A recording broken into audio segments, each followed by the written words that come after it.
Bonjour, maintenant nous allons voir les text fields, donc les champs des textes.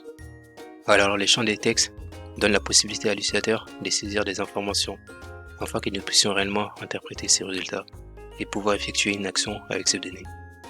Maintenant, un champ des textes ne sera généralement pas plus long que quelques mots, car il s'agit d'un champ d'une seule ligne.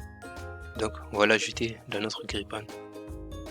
Nous allons commencer sur une nouvelle ligne et placer les champs des textes dans cette première colonne. Donc textField va avoir une ligne qui est égale à 1 et une colonne qui commence par 0 d'abord parce qu'on va mettre un autre champ. C'est donc les formats de base d'un champ des textes. Et lorsque nous les exécutons, nous devrons voir que nous pouvons taper quelque chose dans ce champ.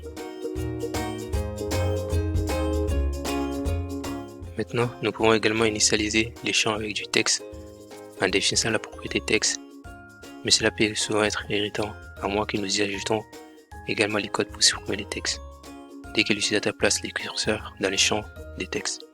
Sinon, l'utilisateur doit supprimer tout ce qui se trouve dans les champs avant de commencer à taper. Maintenant, la classe des champs des textes contient également des méthodes de copier, couper et coller qui nous permettent de copier, de coller ou de supprimer son contenu dans les presse-papier. Il existe également un champ de mot de passe qui vient, comme vous pouvez l'imaginer, directement du contrôle du champ des textes. La seule différence visuelle entre les deux est qu'un champ de mot de passe masque tout ce qui a été tapé. Et aussi ces méthodes de copier et couper ne font rien. Vous ne pouvez donc pas copier et coller dans un champ de mot de passe. Ajoutons-en un autre grille-pan en dessus du text field. Passport field.